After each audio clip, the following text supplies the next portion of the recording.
जय गुरु जी, शुक्राना गुरु जी। जय श्री कृष्णा। ओम नमो भगवते वासुदेवाय नमः। तो आज हम आ गए हैं अध्याय 14 प्रकृति के 3 गुण।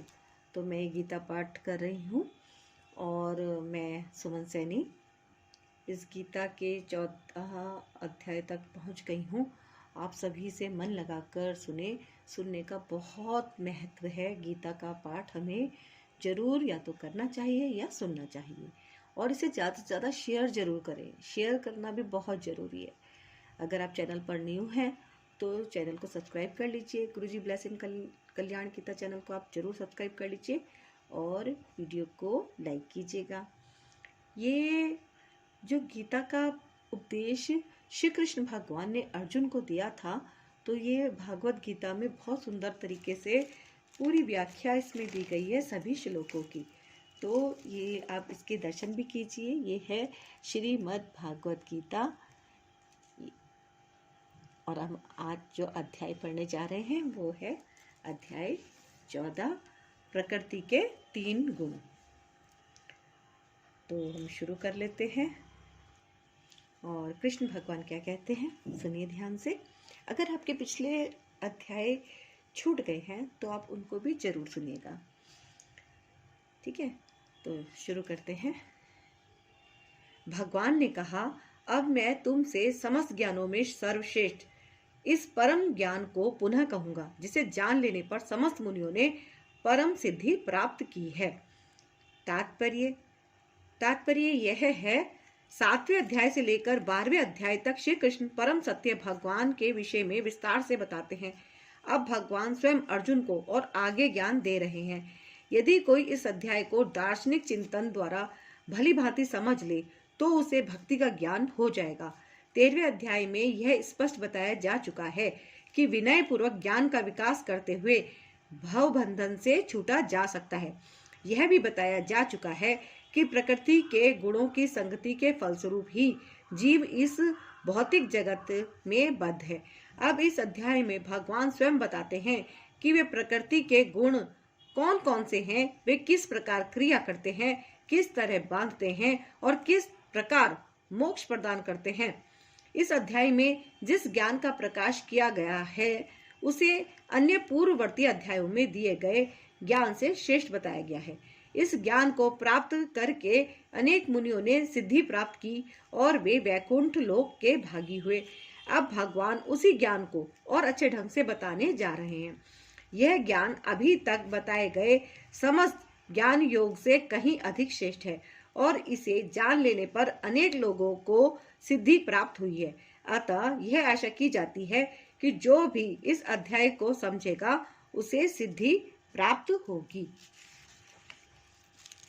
इस ज्ञान में स्थिर होकर मनुष्य मेरी जैसी दिव्य प्रकृति स्वभाव को प्राप्त कर सकता है। इस प्रकार स्थित हो जाने पर वह ना तो सृष्टि के समय उत्पन्न होता है और न प्रलय के समय विचलित होता है। अर्थात तात्पर्य यह है, पूर्ण दिव्य ज्ञान प्राप्त कर लेने के बाद मनुष्य भगवान से गुणात्मक समता प्राप्त कर लेता है और जन्म मरण के चक्र से मुक्त हो जाता है। लेकिन जीवात्मा के रूप में उसका वह स्वरूप समाप्त नहीं होता। वैदिक ग्रंथों से ज्ञात होता है कि जो मुक्त आत्माएं वैकुंठ जगत में पहुंच चुकी हैं, वे निरंतर परमेश्वर के चरण कमलों के दर्शन करती हुई उनकी दिव्य प्रेमा भक्ति में लगी रहती हैं। अतः मुक्ति के बाद भी भक्तों का अपना निजी स्वरूप नहीं समाप्त होता। सामान्यतः इस संसार में हम जो भी ज्ञान प्राप्त करते हैं वह प्रकृति के 3 गुणों द्वारा दूषित रहता है। जो ज्ञान इन गुणों से दूषित नहीं होता वह दिव्य ज्ञान कहलाता है। जब कोई व्यक्ति इस दिव्य ज्ञान को प्राप्त होता है तो वह परम पुरुष के समकक्ष पद पर पहुंच जाता है। जिन लोगों को चिन्मय आकाश का ज्ञान नहीं है वे मानते हैं कि भौतिक स्वरूप के कार्यकलापों से मुक्त होने पर यह आध्यात्मिक पहचान बिना किसी विविधता के निराकार हो जाती है। लेकिन जिस प्रकार इस संसार में विविधता है उसी प्रकार आध्यात्मिक जगत में भी है। जो लोग इससे परिचित नहीं हैं वे सोचते हैं कि आध्यात्मिक जगत इस भौतिक जगत की विविधता से उल्टा है, लेकिन वास्तव में होता यह है कि आध्यात्मिक जगत चिन्मय आकाश में मनुष्य को आध्यात्मिक रूप प्राप्त हो जाता है। वहाँ के सारे कार्यकलाप आध्यात्मिक होते हैं और वह आध्यात्मिक स्थिति भक्तिमय जीवन कहलाती है। यह वातावरण अदूषित होता है और यहाँ पर व्यक्ति गुणों की दृष्टि से परमेश्वर के समकक्ष होता है। ऐसा ज्ञान प्राप्त करने के लिए मनुष्य को समस्त आध्यात्मिक गुण उत्पन्न करने होते हैं। जो इस प्रकार से आध्यात्मिक गुण उत्पन्न कर लेता है वह भौतिक जगत के सृजन या उसके विनाश से प्रभावित नहीं होता। हे भरत पुत्र, ब्रह्म नामक समग्र भौतिक वस्तु जन्म का स्रोत है और इसी भ्रम को गर्भस्थ करता हूँ और मैं इसी भ्रम को गर्भस्थ करता हूँ जिससे समस्त जीवों का जन्म संभव होता है। कृष्ण भगवान कहते हैं, हे भरत पुत्र, ब्रह्म नामक समग्र भौतिक वस्तु जन्म का स्रोत है और मैं इसी भ्रम को गर्भस्थ करता हूँ जिससे समस्त जीवों का जन्म संभव होता है। अर्थात तात्पर्य यह है, यह संसार की व्याख्या है। जो कुछ घटित होता है वह क्षेत्र, शरीर तथा क्षेत्रज्ञ आत्मा के संयोग से होता है। जो प्रकृति और जीव का यह संयोग स्वयं भगवान द्वारा संभव बनाया जाता है। महत्त्व की समग्र ब्रह्मांड का संपूर्ण कारण है और भौतिक कारण की समग्र वस्तु जिसमें प्रकृति के तीनों गुण रहते हैं कभी कभी ब्रह्म कहलाती है।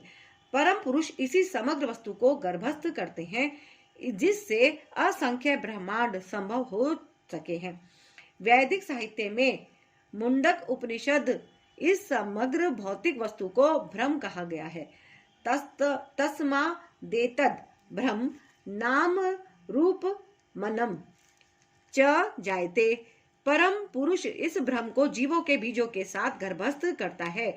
पृथ्वी, जल, अग्नि, वायु आदि 24 तत्व भौतिक शक्ति हैं और वे महद ब्रह्म अर्थात भौतिक प्रकृति के अवयव हैं। जैसा कि 7वें अध्याय में बताया जा चुका है कि इससे परे एक अन्य परा प्रकृति जीव होती है। भगवान की इच्छा से यह परा प्रकृति भौतिक अपरा प्रकृति में मिला दी गई है। इसके बाद इस भौतिक प्रकृति से सारे जीव उत्पन्न होते हैं। बिच्छू अपने अंडे धान के ढेर में देती है और कभी कभी यह कहा जाता है कि बिच्छू धान से उत्पन्न हुई, लेकिन धान बिच्छू के जन्म का कारण नहीं, वास्तव में अंडे माता बिच्छू ने दिए थे।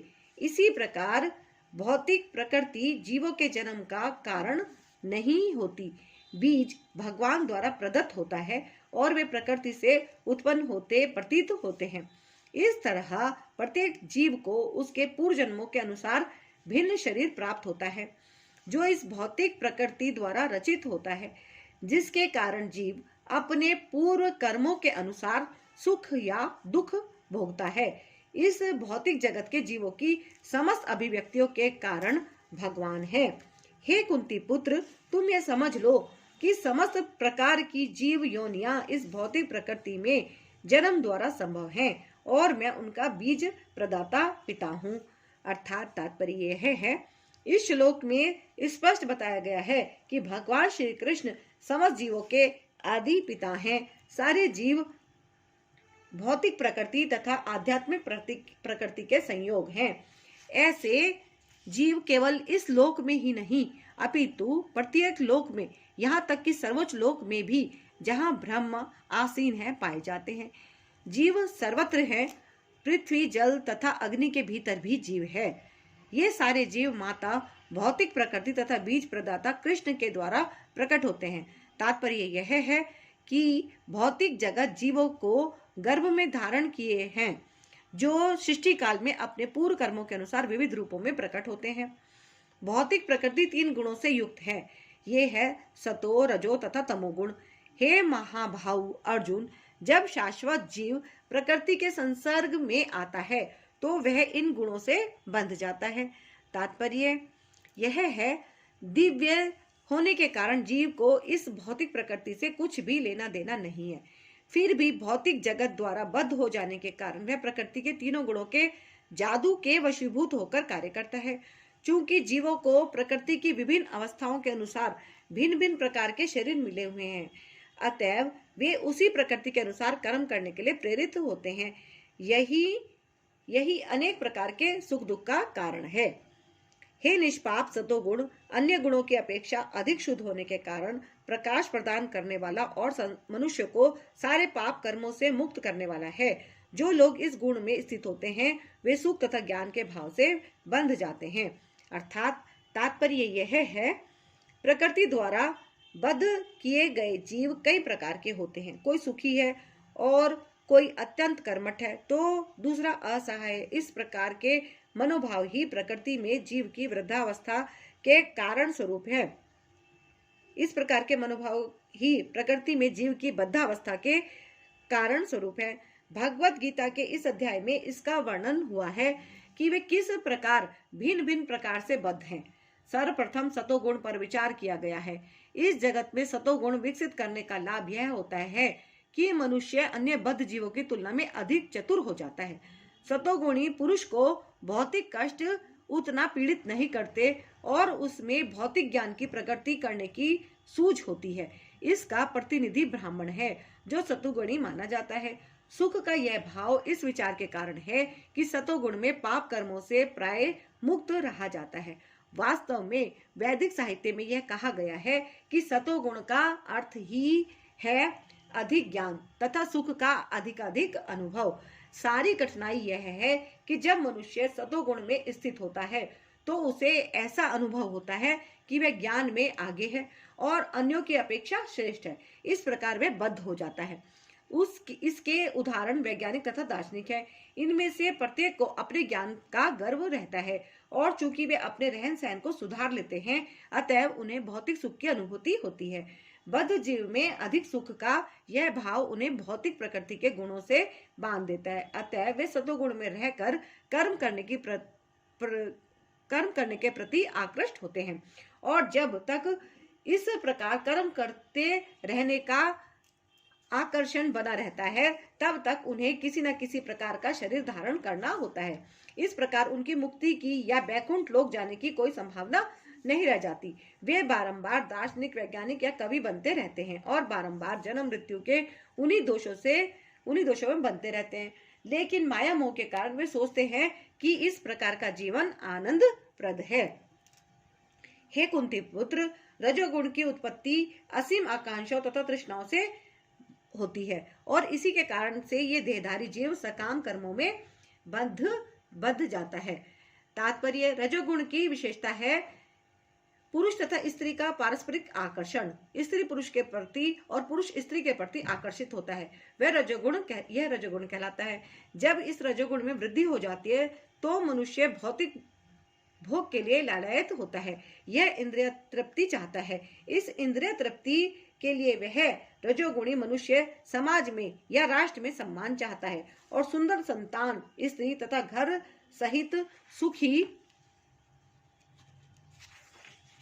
परिवार चाहता है।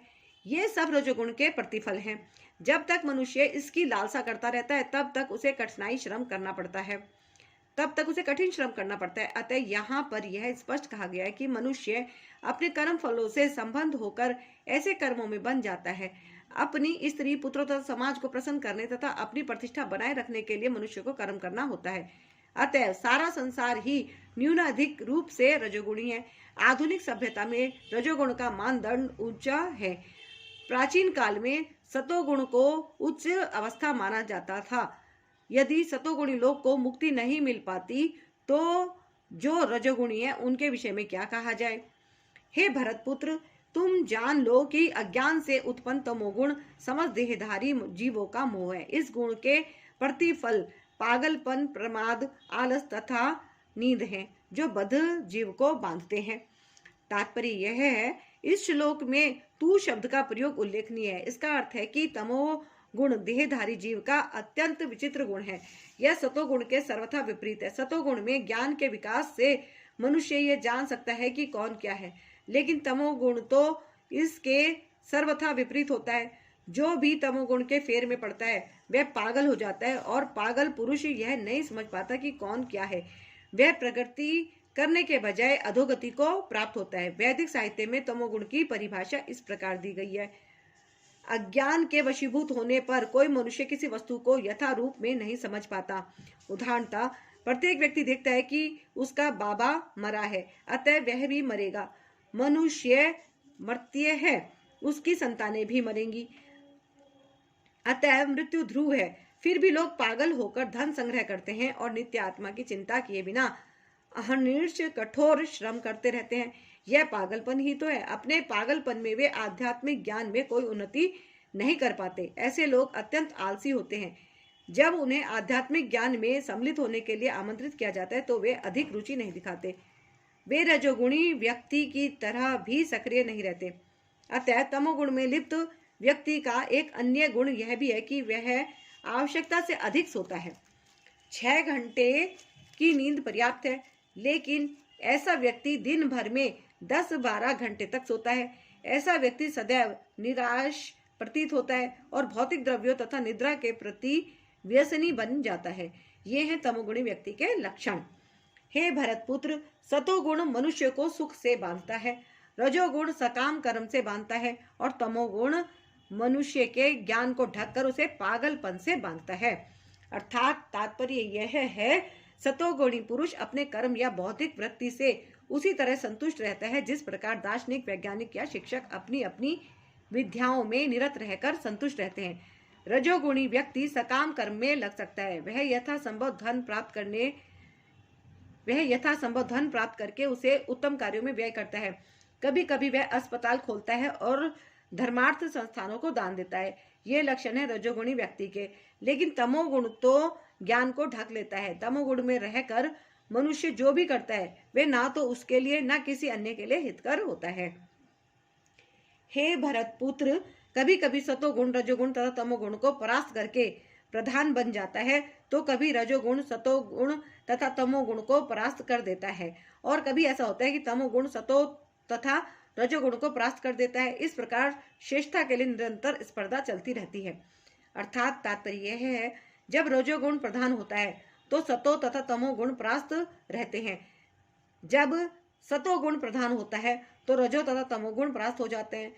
जब तमोगुण प्रधान होता है तो रजो तथा सतोगुण परास्त हो जाते हैं। यह प्रतियोगिता निरंतर चलती रहती है। अतएव जो कृष्ण भावनामृत में वास्तव में उन्नति करने का इच्छुक है, उसे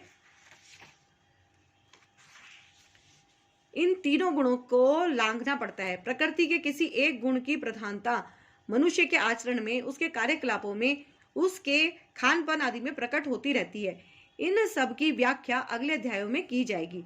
लेकिन यदि कोई चाहे तो वह अभ्यास द्वारा सतोगुण विकसित कर सकता है और इस प्रकार रजो तथा तमो गुणों को परास्त कर सकता है। इस प्रकार से रजोगुण विकसित करके तमो एवं सतोगुणों को परास्त कर सकता है, अथवा कोई चाहे तो वह तमोगुणों को विकसित करके रजो तथा सतोगुणों को परास्त कर सकता है। यद्यपि प्रकृति के ये तीनों गुण होते हैं, किंतु यदि कोई संकल्प कर ले तो उसे सतोगुण का आशीर्वाद तो मिल ही सकता है और वह उसे लांघकर शुद्ध सतोगुण में स्थित हो सकता है, जिसे वासुदेव अवस्था कहते हैं, जिसमें वह ईश्वर के विज्ञान को समझ सकता है। विशिष्ट कार्यों को देखकर ही समझा जा सकता है कि कौन व्यक्ति किस गुण में स्थित है। सतोगुण की अभिव्यक्ति को तभी अनुभव किया जा सकता है जब शरीर के सारे द्वार ज्ञान के प्रकाश से प्रकाशित होते हैं।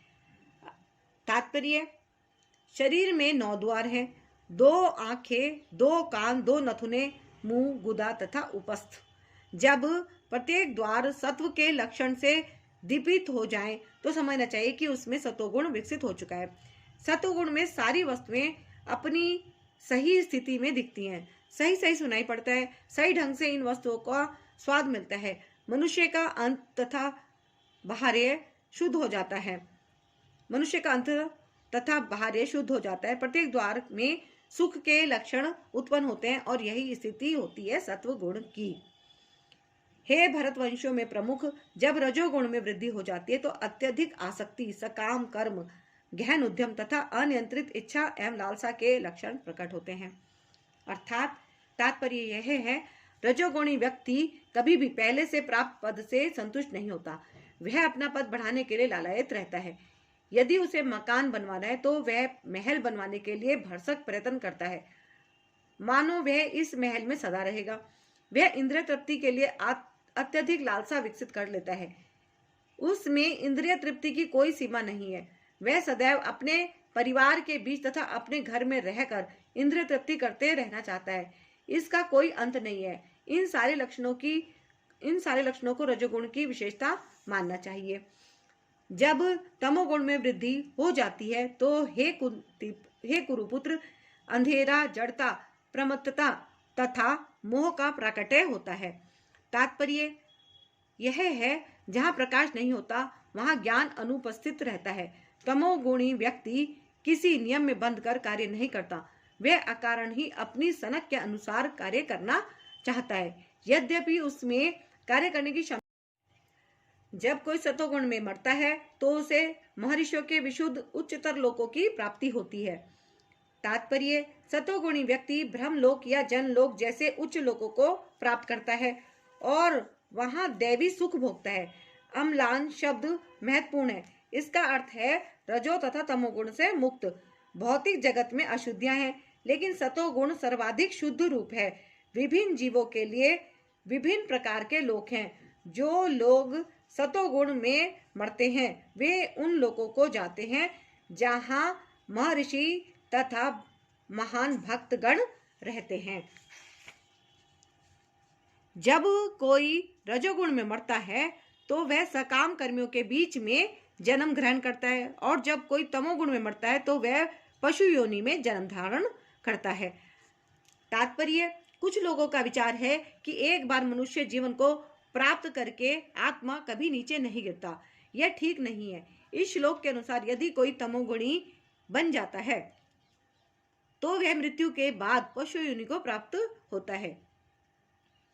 वहां से जीव को विकास प्रक्रम द्वारा पुनः मनुष्य जीवन तक आना पड़ता है। अतएव जो लोग मनुष्य जीवन के विषय में सचमुच चिंतित हैं उन्हें सतोगुणी बनना चाहिए और अच्छी संगति में रहकर गुणों को लांग कर कृष्ण भावनामृत में स्थित होना चाहिए। यही मनुष्य जीवन का लक्ष्य है। अन्यथा इसकी कोई निश्चितता नहीं कि मनुष्य को फिर से मनुष्य योनि प्राप्त हो। पुण्य कर्म का फल शुद्ध होता है और सात्विक कहलाता है, लेकिन रजोगुण में संपन्न कर्म का फल दुख होता है और तमोगुण में किए गए कर्म मूर्खता में प्रतिफलित होते हैं। तात्पर्य यह है, सतोगुण में किए गए पुण्य कर्मों का फल शुद्ध होता है। अतः वे मुनिगण जो समस्त मोह से मुक्त हैं सुखी रहते हैं, लेकिन रजोगुण में किए गए कर्म दुख के कारण बनते हैं। भौतिक सुख के लिए जो भी कार्य किया जाता है उसका विफल होना निश्चित है। उदाहरणतः यदि कोई गगनचुंबी प्रसाद बनवाना चाहता है तो उसके बनने के पूर्व अत्यधिक कष्ट उठाना पड़ता है। मालिक को धन संग्रह के लिए कष्ट उठाना पड़ता है और प्रसाद बनाने वाले श्रमियों को शारीरिक श्रम करना होता है। इस प्रकार कष्ट तो होते ही हैं। अतः भगवत गीता का कथन है कि रजोगुण के अधीन होकर जो भी कर्म किया जाता है उसमें निश्चित रूप से महान कष्ट भोगने होते हैं। इससे यह मानसिक तुष्टि नहीं हो सकती कि मैंने यह मकान बनवाया या इतना धन कमाया, लेकिन यह कोई वास्तविक सुख नहीं है। जहां तक तमोगुण का संबंध है, कर्ता को कुछ ज्ञान नहीं रहता, अतएव उसके समस्त कार्य उस समय दुखदायक होते हैं और बाद में उसे पशु जीवन में जाना होता है। पशु जीवन सदैव दुखमय है, यद्यपि माया के वशीभूत होकर वे इसे समझ नहीं पाते। पशुओं का वध भी तमोगुण के कारण है। पशु वधिक यह नहीं जानते कि भविष्य में इस पशु को ऐसा शरीर प्राप्त होगा जिससे वह उनका वध करेगा। यही प्रकृति का नियम है। मानव समाज में यदि कोई किसी मनुष्य का वध कर दे तो उसे प्राण दंड मिलता है। यह राज्य का नियम है। अज्ञानवश लोग यह अनुभव नहीं करते कि परमेश्वर द्वारा नियंत्रित एक पूरा राज्य है। प्रत्येक जीवित प्राणी परमेश्वर की संतान है और उन्हें एक चींटी तक का मारा जाना सहन नहीं है। इसके लिए मनुष्य को दंड भोगना पड़ता है। अतएव स्वाद के लिए पशु वध में रत रहना घोर अज्ञान है। मनुष्य को पशुओं के वध की आवश्यकता नहीं है, क्योंकि ईश्वर ने अनेक अच्छी वस्तुएं प्रदान कर रखी हैं। यदि कोई किसी कारण से मांसाहार करता है तो यह समझना चाहिए कि वह अज्ञानवश ऐसा कर रहा है और अपने भविष्य को अंधकारमय बना रहा है। समस्त प्रकार के पशुओं में से गोवध सर्वाधिक अधम है, क्योंकि गाय हमें दूध देकर सभी प्रकार का सुख प्रदान करने वाली है। गोवध एक प्रकार से सबसे अधम कर्म है। वैदिक साहित्य में गोभी प्रणीत मत्सरम सूचित करता है कि जो व्यक्ति दूध पीकर गाय को मारना चाहता है वह सबसे बड़ा अज्ञान में रहता है। वैदिक ग्रंथों में एक प्रार्थना भी है जो इस प्रकार है, हे प्रभु, आप गायों तथा ब्राह्मणों के हितैषी हैं और आप समस्त मानव समाज तथा विश्व के हितैषी हैं। तात्पर्य यह है, इस प्रार्थना में गायों तथा ब्राह्मणों की रक्षा का विशेष उल्लेख है। ब्राह्मण आध्यात्मिक शिक्षा के प्रतीक है और गाय महत्वपूर्ण भोजन की। अतएव इन दोनों जीवों, ब्राह्मणों तथा गायों को पूरी सुरक्षा प्रदान की जानी चाहिए। यही सभ्यता की वास्तविक प्रगति है। आधुनिक मानव समाज में आध्यात्मिक ज्ञान की उपेक्षा की जाती है और गौवध को प्रोत्साहित किया जाता है। इससे यही ज्ञात होता है कि मानव समाज विपरीत दिशा में जा रहा है और अपनी भत्सरना का पथ प्रशस्त कर रहा है। जो सभ्यता अपने नागरिकों को अगले जन्म में पशु बनने के लिए मार्गदर्शन करती हो, वह निश्चित रूप से मानव सभ्यता नहीं है। निसंदेह आधुनिक मानव सभ्यता रजोगुण तथा तमोगुण के कारण कुमार्ग पर जा रही है। यह अत्यंत घातक युग है और समस्त राष्ट्रों को चाहिए कि मानवता को महानतम संकट से बचाने के लिए कृष्ण भावनामृत की सरलतम विधि प्रदान करे। सतोगुण से वास्तविक ज्ञान उत्पन्न होता है, रजोगुण से लोभ उत्पन्न होता है और तमोगुण से अज्ञान, प्रमाद और मोह उत्पन्न होते हैं। तात्पर्य यह है, चूंकि वर्तमान सभ्यता जीवों के लिए अधिक अनुकूल नहीं है, अतएव उनके लिए कृष्ण भावनामृत की संस्तुति की जाती है। कृष्ण भावनामृत के माध्यम से समाज में तमोगुण विकसित होगा। सतोगुण विकसित हो जाने पर लोग वस्तुओं को असली रूप में देख सकेंगे। तमोगुण में रहने वाले लोग पशु तुल्य होते हैं और वे वस्तुओं को स्पष्ट रूप में नहीं देख पाते। उदाहरणतः तमोगुण में रहने के कारण लोग यह नहीं देख पाते कि जिस पशु को वे वध कर रहे हैं उसी के द्वारा वे अगले जन्म में मारे जाएंगे। वास्तविक ज्ञान की शिक्षा न मिलने के कारण वे अनुत्तरदायी बन जाते हैं। इस उच्छृंखलता को रोकने के लिए जनता में सतोगुण उत्पन्न करने वाली शिक्षा देना आवश्यक है। सतोगुण में शिक्षित हो जाने पर वे गंभीर बनेंगे और वस्तुओं को उनके सही रूप में जान सकेंगे। तब लोग सुखी तथा संपन्न हो सकेंगे। भले ही अधिकांश लोग सुखी तथा समृद्ध ना बन पाए, लेकिन यदि जनता का कुछ भी अंश कृष्ण भावनामृत विकसित कर लेता है और सतोगुणी बन जाता है तो सारे विश्व में शांति तथा संपन्नता की संभावना है। यही नहीं तो यदि विश्व के लोग रजोगुण तथा तमोगुण में लगे रहे तो शांति और संपन्नता नहीं रह पाएगी। रजोगुण में लोग लोभी बन जाते हैं और इंद्रिय भोग की उनकी लालसा की कोई सीमा नहीं होती। कोई भी यह देख सकता है कि भले ही किसी के पास प्रचुर धन तथा इंद्रिय तृप्ति के लिए पर्याप्त साधन हो, लेकिन उसे ना तो सुख मिलता है ना मन में शांति। ऐसा संभव भी नहीं है क्योंकि वह रजोगुण में स्थित है। यदि कोई रंच मात्र भी सुख चाहता है तो धन उसकी सहायता नहीं कर सकता। उसे कृष्ण भावनामृत के अभ्यास द्वारा अपने आप को सतोगुण में स्थित करना होगा। जब कोई रजोगुण में रत रहता है तो वह मानसिक रूप से ही अप्रसन्न नहीं रहता, अपितु उसकी वृत्ति तथा उसका व्यवसाय भी अत्यंत कष्टकारक होते हैं। उसे अपनी मर्यादा बनाए रखने के लिए अनेकानेक योजनाएं बनानी होती हैं। यह सब कष्टकारक है। तमोगुण में लोग पागल प्रमद्ध हो जाते हैं। अपनी परिस्थितियों से उबकर वे मद्य सेवन की शरण ग्रहण करते हैं और इसी प्रकार वे अज्ञान के गर्त में अधिकाधिक गिरते हैं। जीवन में उनका भविष्य जीवन अंधकारमय होता है। सतोगुणी व्यक्ति क्रमश ऊपर उच्च लोकों को जाते हैं। रजोगुणी इसी पृथ्वी लोक में रह जाते हैं और जो अत्यंत ग्रहित तमोगुण में स्थित हैं वे नीचे नरक लोकों को जाते हैं। तात्पर्य यह है, इस श्लोक में तीनों गुणों के कर्मों के फल को स्पष्ट रूप से बताया गया है। ऊपर के लोकों या स्वर्ग लोकों में प्रत्येक व्यक्ति अत्यंत उन्नत होता है। जीवों में जिस मात्रा में सतोगुण का विकास होता है उसी के अनुसार उसे विभिन्न स्वर्ग लोकों में भेजा जाता है।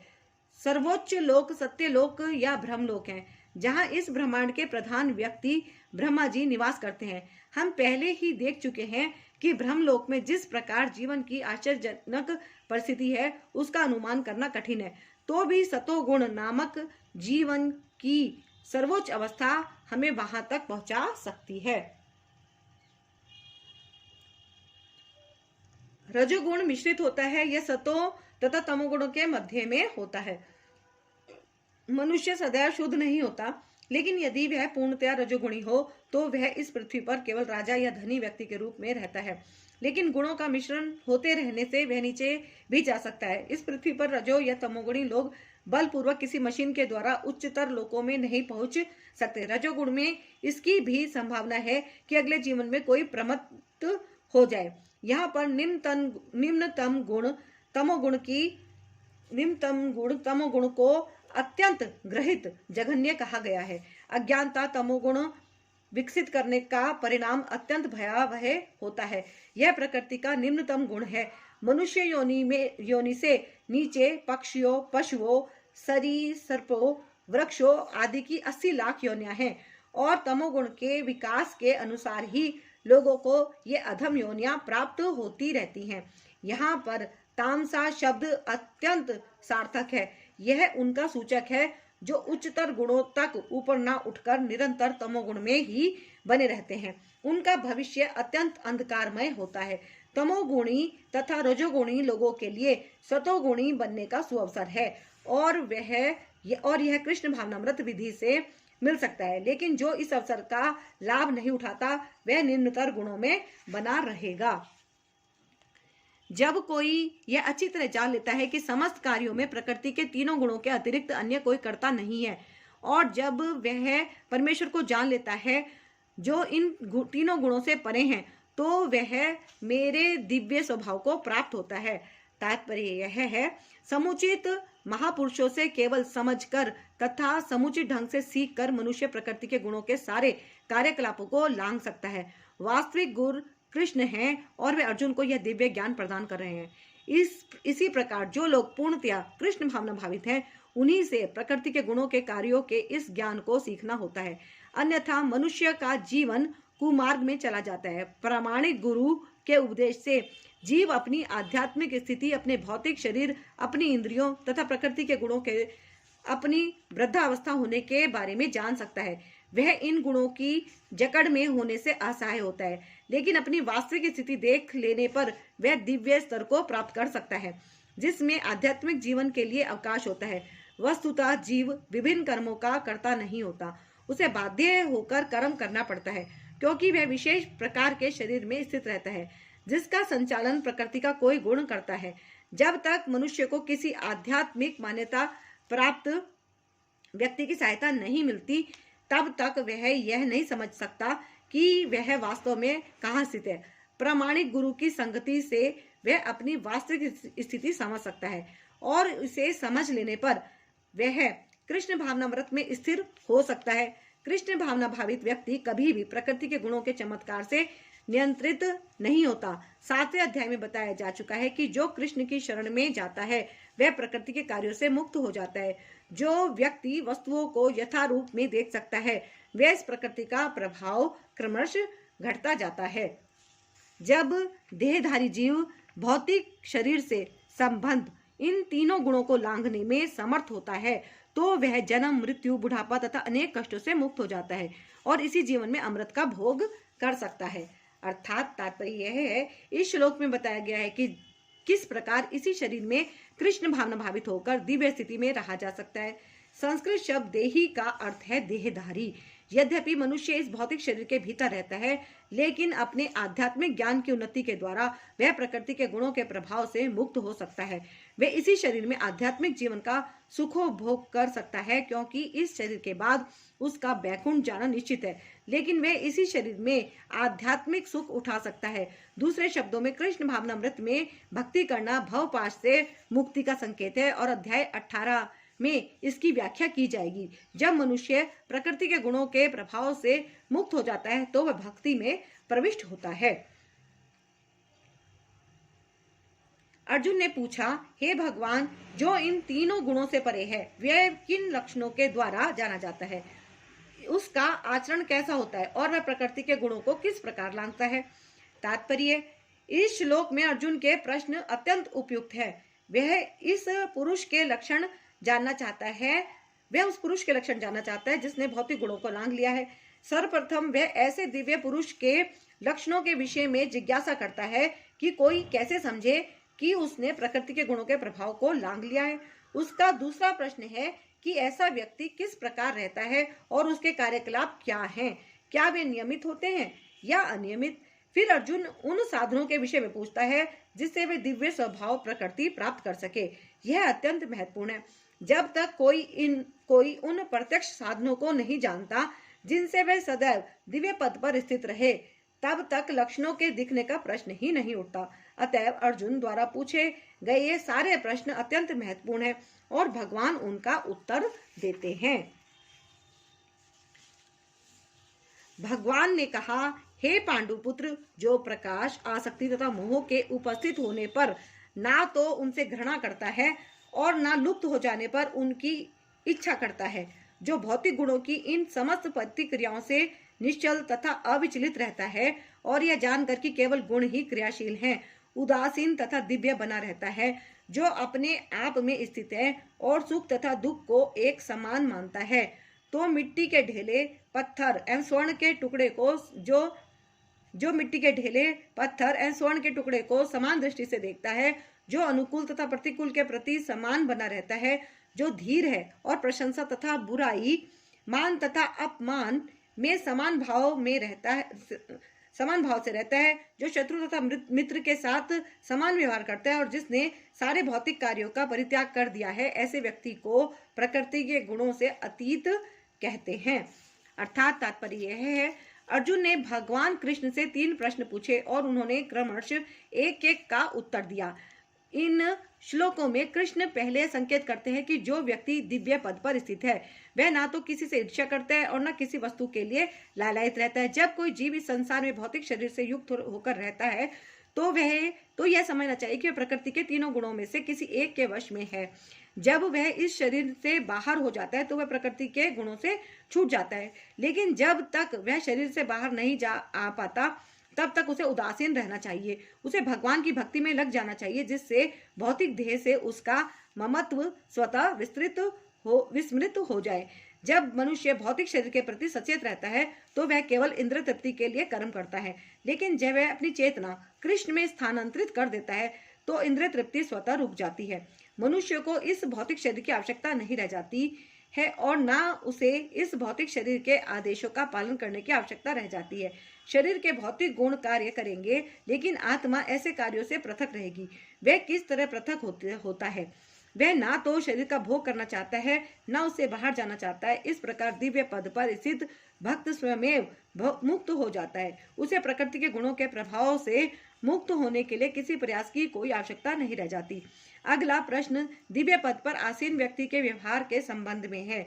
भौतिक पद पर स्थित व्यक्ति शरीर को मिलने वाले तथा कथित मान तथा अपमान से प्रभावित होता है, लेकिन दिव्य पद पर आसीन व्यक्ति कभी ऐसे मिथ्या मान तथा अपमान से प्रभावित नहीं होता।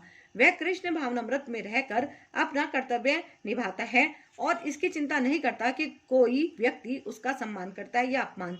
वह इन बातों को स्वीकार कर लेता है जो कृष्ण भावनामृत में उसके कर्तव्य के अनुकूल हैं, अन्यथा उसे किसी भौतिक वस्तु की आवश्यकता नहीं रहती, चाहे वह पत्थर हो या सोना। वह प्रत्येक व्यक्ति को जो कृष्ण भावनामृत के संपादन में उसकी सहायता करता है अपना मित्र मानता है और वह अपने तथा कथित शत्रु से भी घृणा नहीं करता। वह समभाव वाला होता है और सारी वस्तुओं को समान धरातल पर देखता है, क्योंकि वह उसे भली भांति जानता है कि उसे इस संसार से कुछ भी लेना देना नहीं है। उसे सामाजिक तथा राजनीतिक विषय तनिक भी प्रभावित नहीं कर पाते, क्योंकि वह क्षणिक उथल पुथल तथा उत्पातों की स्थिति से अवगत रहता है। वह अपने लिए कोई कर्म नहीं करता। कृष्ण के लिए वह कुछ भी कर सकता है, लेकिन अपने लिए वह किसी प्रकार का प्रयास नहीं करता। ऐसे आचरण से मनुष्य वास्तव में दिव्य पद पर स्थित हो सकता है।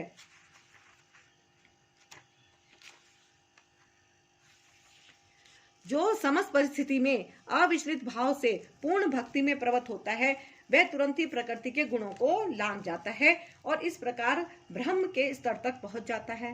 तात्पर्य यह है, यह श्लोक अर्जुन के तृतीय प्रश्न के उत्तर स्वरूप है। प्रश्न है, दिव्य स्थिति प्राप्त करने का साधन क्या है। जैसा कि पहले बताया जा चुका है, यह भौतिक जगत प्रकृति के गुणों के चमत्कार के अंतर्गत कार्य कर रहा है। मनुष्य को गुणों के कर्मों से विचलित नहीं होना चाहिए। उसे चाहिए कि अपनी चेतना ऐसे कार्यों में न लगाकर उसे कृष्ण कार्यों में लगाए। कृष्ण कार्य भक्ति योग के नाम से व्याख्यात है, जिनमें सदैव कृष्ण के लिए कार्य करना होता है। इसमें न केवल कृष्ण ही आते हैं, अपितु उनके विभिन्न पूर्णांश भी सम्मिलित हैं, यथा राम तथा नारायण। उनके असंख्य अंश हैं जो कृष्ण के किसी भी रूप या उनके पूर्णांश की सेवा में प्रवृत्त होता है, उसे दिव्य पद पर स्थित समझना चाहिए। यह ध्यान देना होगा कि कृष्ण के सारे रूप पूर्णतया दिव्य और सच्चिदानंद स्वरूप हैं। ईश्वर के ऐसे रूप सर्वशक्तिमान तथा सर्वज्ञ होते हैं और उनमें समस्त दिव्य गुण पाए जाते हैं। अतएव यदि कोई कृष्ण या उनके पूर्णांशों की सेवा में दृढ़ संकल्प के साथ प्रवृत्त होता है, तो यद्यपि प्रकृति के गुणों को जीत पाना कठिन है, लेकिन वह उन्हें सरलता से जीत सकता है। इसकी व्याख्या 7वें अध्याय में पहले की जा चुकी है। कृष्ण की शरण ग्रहण करने पर तुरंत ही प्रकृति के गुणों के प्रभाव को लांघा जा सकता है। कृष्ण भावनामृत या कृष्ण भक्ति में होने का अर्थ है कृष्ण के साथ समानता प्राप्त करना। भगवान कहते हैं कि उनकी प्रकृति सच्चिदानंद स्वरूप है और सारे जीव परम के अंश है। जिस प्रकार सोने के कण सोने की खान के अंश हैं, इस प्रकार जीव अपनी आध्यात्मिक स्थिति में सोने के समान या कृष्ण के समान ही गुण वाला होता है, किंतु व्यष्टित्व का अंतर बना रहता है, अन्यथा भक्ति योग का प्रश्न ही नहीं उठता। भक्ति योग का अर्थ है कि भगवान है, भक्त है तथा भगवान और भक्त के बीच प्रेम का आदान प्रदान चलता रहता है। अतः भगवान में और भक्त में दो व्यक्तियों का व्यक्तित्व वर्तमान रहता है, अन्यथा भक्ति योग का कोई अर्थ नहीं है।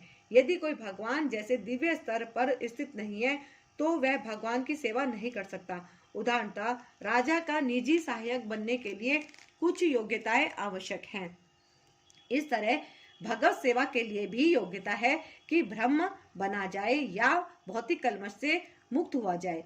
वैदिक साहित्य में कहा गया है, ब्रह्म सन ब्रह्माप्युन्नति। इसका अर्थ है कि गुणात्मक रूप से मनुष्य को भ्रम से एकाकार हो जाना चाहिए, लेकिन ब्रह्मत्व प्राप्त करने पर मनुष्य व्यष्टि आत्मा के रूप में अपने शाश्वत ब्रह्म स्वरूप को खोता नहीं। और मैं ही उस निराकार ब्रह्म का आश्रय हूँ जो अमृत्य अविनाशी तथा शाश्वत है और चरम सुख का स्वाभाविक पद है। तात्पर्य यह है, ब्रह्म का स्वरूप है अमरता, अविनाशिता, शाश्वता तथा सुख। ब्रह्म तो दिव्य साक्षात्कार का शुभारंभ है। परमात्मा इस दिव्य साक्षात्कार की मध्य या द्वितीय अवस्था है और भगवान परम सत्य के चरम साक्षात्कार हैं। अतएव परमात्मा तथा निराकार ब्रह्म दोनों ही परम पुरुष के भीतर रहते हैं। 7वें अध्याय में बताया जा चुका है कि प्रकृति परमेश्वर की अपरा शक्ति की अभिव्यक्ति है। भगवान इस अपरा प्रकृति में परा प्रकृति को गर्भस्थ करते हैं और भौतिक प्रकृति के लिए यह आध्यात्मिक स्पर्श है, तो वह इस भौतिक जगत के पद से ऊपर उठने लगता है और क्रमश परमेश्वर के ब्रह्म बोध तक उठ जाता है। ब्रह्म बोध की प्राप्ति आत्म साक्षात्कार की दिशा में प्रथम अवस्था है। इस अवस्था में ब्रह्मभूत व्यक्ति भौतिक पद को पार कर जाता है, लेकिन वह ब्रह्म साक्षात्कार में पूर्णता प्राप्त नहीं कर पाता। यदि वह चाहे तो इस ब्रह्म पद पर बना रह सकता है और धीरे धीरे परमात्मा के साक्षात्कार को और फिर भगवान के साक्षात्कार को प्राप्त हो सकता है। वैदिक साहित्य में इसके उदाहरण भरे पड़े हैं। चारों कुमार पहले निराकार ब्रह्म में स्थित थे, लेकिन क्रमशः वे भक्ति पद तक उठ गए। जो व्यक्ति निराकार ब्रह्म पद से ऊपर नहीं उठ पाता, उसके नीचे गिरने का डर बना रहता है। श्रीमद् भागवत में कहा गया है कि भले ही कोई निराकार ब्रह्म की अवस्था को प्राप्त कर ले, किंतु इससे ऊपर उठे बिना तथा परम पुरुष के विषय में सूचना प्राप्त किए बिना उसकी बुद्धि विमल नहीं हो पाती। अतएव ब्रह्म पद तक उठ जाने के बाद भी यदि भगवान की भक्ति नहीं की जाती तो नीचे गिरने का भय बना रहता है। वैदिक भाषा में यह भी कहा गया है, रसो वैस रसम ध्वय लब्ध्वा नंदी भवती। रस के आगार भगवान श्री कृष्ण को जान लेने पर मनुष्य वास्तव में दिव्य आनंदमय हो जाता है। परमेश्वर 6 ऐश्वर्यों से पूर्ण है और जब भक्त निकट पहुंचता है तो इन 6 ऐश्वर्यों का आदान प्रदान होता है। राजा का सेवक लगभग राजा के ही समान पद का भोग करता है। इस प्रकार के शाश्वत सुख, अविनाशी सुख तथा शाश्वत जीवन भक्ति के साथ साथ चलते हैं। अतएव भक्ति में ब्रह्म साक्षात्कार या शाश्वतता या अमरता सम्मिलित रहते हैं। भक्ति में प्रवृत्त व्यक्ति में ये पहले से ही प्राप्त रहते हैं। जीव यद्यपि स्वभाव से ब्रह्म होता है, लेकिन उसमें भौतिक जगत पर प्रभुत्व जताने की इच्छा रहती है, जिसके कारण में नीचे गिरता है। अपनी स्वाभाविक स्थिति में जीव तीनों गुणों से परे होता है, लेकिन प्रकृति के संसर्ग से वह अपने को तीनों गुणों सतो, रजो तथा तमो गुणों में बांध लेता है। इन्हीं तीनों गुणों के संसर्ग के कारण उसमें भौतिक जगत पर प्रभुत्व जताने की इच्छा होती है। पूर्ण कृष्ण भावनामृत में भक्ति में प्रवृत्त होने पर वह तुरंत दिव्य पद को प्राप्त होता है और उसमें प्रकृति को वश में करने की जो अवैध इच्छा है वह दूर हो जाती है। अतएव भक्तों की संगति करके भक्ति की 9 विधियां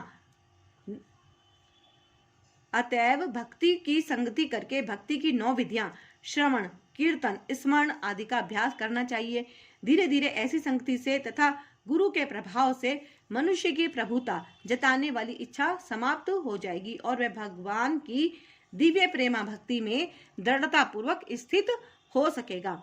इस विधि की संस्तुति इस अध्याय के 22वें श्लोक से लेकर इस अंतिम श्लोक तक की गई है। भगवान की भक्ति अतीव सरल है। मनुष्य को चाहिए कि भगवान की सेवा में लगे, श्री विग्रह को अर्पित भोजन का उच्छिष्ट खाए, भगवान के चरण कमलों पर चढ़ाए गए पुष्पों की सुगंध सूंघे, भगवान के लीला स्थलों का दर्शन करे, भगवान के विभिन्न कार्यकलापों और उनके भक्तों के साथ प्रेम विनिमय के बारे में पढ़े, सदा हरे कृष्ण कृष्ण कृष्ण हरे हरे, हरे राम राम राम हरे हरे इस महामंत्र की दिव्य ध्वनि का कीर्तन करे और भगवान तथा उनके भक्तों के आविर्भाव तथा तिरोधानों को मनाने वाले दिनों में उपवास करे।